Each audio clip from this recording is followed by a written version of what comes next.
নমস্কার, আমি সৌমি নতুন একটা দিনের গল্প নিয়ে আবারও চলে এসেছি। মা এখানে আমাকে সকাল সকাল জলখাবার বেড়ে দিচ্ছে। আজকে ছোলা সেদ্ধ, শশা কুচি, লেবুর রস, এটাই শুধু খেয়ে নেব। আমি মুড়ি দিয়ে খাই না, আর বাবা মা মুড়ি দিয়ে খায়। এ দেখো, লেবু দেবো কিনা জিজ্ঞেস করছে। সকাল সকাল লেবু খাবো কিনা জিজ্ঞাসা করে দিচ্ছে। জলখাবার খাওয়ার পরে আমি এখানে একটু বাড়ির কাজ করছি। কি করছি বলো তো, পর্দাগুলো খুব ময়লা হয়ে গেছে। তাই মা বলল যে একটু চেয়ারে উঠে পর্দাটা খুলে দে, মা পরে কেচে নেবে। এখন জলের সমস্যার জন্যে অল্প অল্প করে পর্দা কাচতে হচ্ছে, মানে কাচাকুচি অল্প করে করতে হচ্ছে। গরমকালে জলের লেয়ার একদম নিচে নেমে গেছে, পাম্প অনেকক্ষণ চালালেও জল বেশি ওঠে না। ওই জন্য একটা একটা করে পর্দা খোলা আর একটা করে কাচা। কি অবস্থা ভাবো।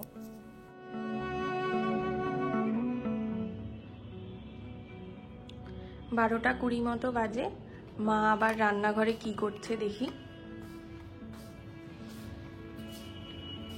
কি করছো এটা? এই যে কাঁচা আম পোড়াচ্ছি। ও, দিয়ে আম পোড়া দিয়ে কি হবে? আম পোড়ার শরবত করব গরমে। ও ও, এখানে আর একটা পোড়ানো আছে। একটা গরম গরম গরম ধরিস কেন? একটা আম পুড়িয়েছে, এই দুটো একটু ছোট পোড়াচ্ছি। আর ওই দিকটা পোড়াবে না? উল্টা বাস্তে করে। তাহলে আমটা পোড়ানো হয়ে যাক, দিয়ে আবার শরবত বানানোর সময় তোমাদের দেখাবো কিভাবে আম পোড়া শরবত হচ্ছে।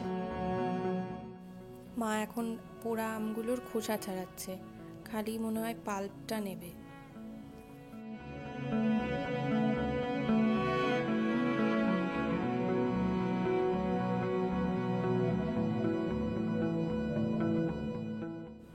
খোসা ছাড়ানোর পর এখন আমটাকে ভালো করে চটকে নিচ্ছে, যাতে আমের শাঁসটা আলাদা হয়ে যায়, তার সাথে শরবত বানানো যাবে।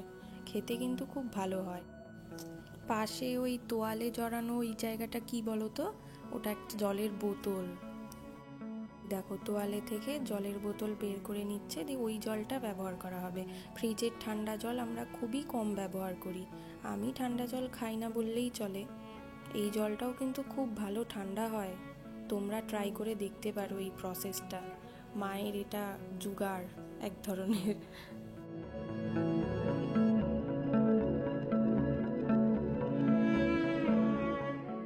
আমের শাঁসের মধ্যে পরিমাণ মতো জল দিয়ে এই জলজিরাটা দিচ্ছে। আমরা এই জলজিরাটা ব্যবহার করি, এটা খেতে কিন্তু খুব ভালো।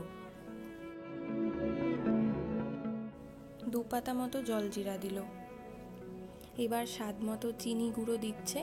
তোমরা যে যেরকম মিষ্টি পছন্দ করো সেরকমভাবে চিনি গুঁড়োটা ব্যবহার করতে পারো। এরপর বিট নুন দেওয়া হলো। সবটাই স্বাদ মতো।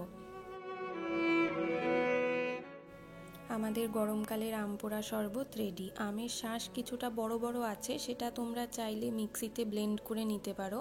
আমরা মিক্সিটাও ব্যবহার করি না, খুব তাহলে পিসাই হয়ে যায়। আমরা হাতেই একটু যতটা পারা যায় শাঁসটাকে মিহি করে নেওয়ার চেষ্টা করি। আমাকে তো মা আম পোড়া শরবত বেড়ে দিয়ে রান্না করতে চলে গেল। এখন আমি একটু মাকে বেড়ে দিচ্ছি শরবত, গরমকালে মাও খাক।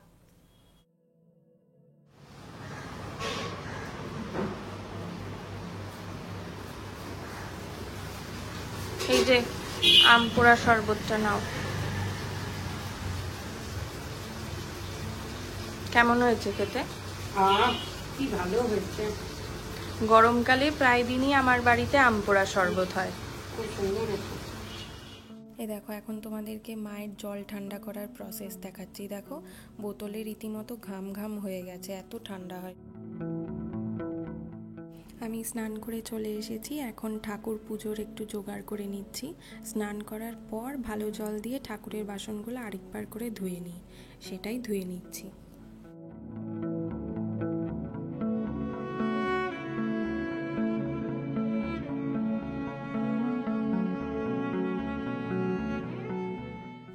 ঠাকুরের ফুলগুলো ধুয়ে নেওয়ার পালা। ফুল বেছে ভালো করে ধুয়ে একটা থালায় রেডি করে নিয়ে ঠাকুর পুজোর জন্য একবারে বসি।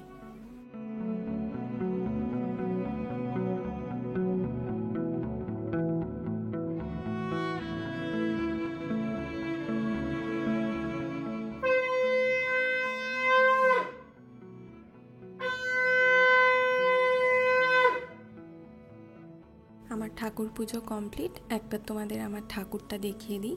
এই দেখো, এইভাবে সাজিয়ে গুছিয়ে পুজো দেওয়ার চেষ্টা করি। দুপুরবেলায় আজকে কি কি মেনু হয়েছে দেখি। প্রথমে এই দেখো, মুসুরির ডাল করেছে, এখানে মাছের ঝোল আছে,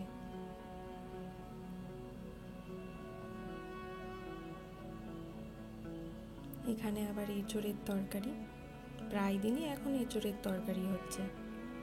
আর এটা হচ্ছে ঘরে পাতা দই। গরমকালে ঘরে পাতা দইটাই প্রেফার করি দোকানের কেনা থেকে। সন্ধেবেলায় আমি একটু বেরিয়েছি, এক জায়গায় যাব, একটা দোকানে যাব। দোকানে যাওয়ার রাস্তাটা তোমাদের সাথে একটু শেয়ার করলাম। খুব ভিড় আজকে রাস্তায়। আমি দোকানে চলে এসেছি, টাইটানের একটা শোরুম। এখানে একটা চশমা কিনতে এসেছি, সানগ্লাস। বহু দিন ধরে আমার খুব ইচ্ছে ছিল একটা সানগ্লাস কেনার, একটা পছন্দও হয়েছিল, সেই সানগ্লাসটাই কিনতে গেছি। এখানে আমি একটা চশমা পরে ট্রায়াল দিচ্ছি, কেমন লাগছে বলো তো। গরমকালে আইসক্রিম বা কাজু শেক না খেয়ে থাকা যায় না, তাই আমি দোকানটা দেখতে পেয়েই চলে এসেছি একটা কাজু শেক খেতে।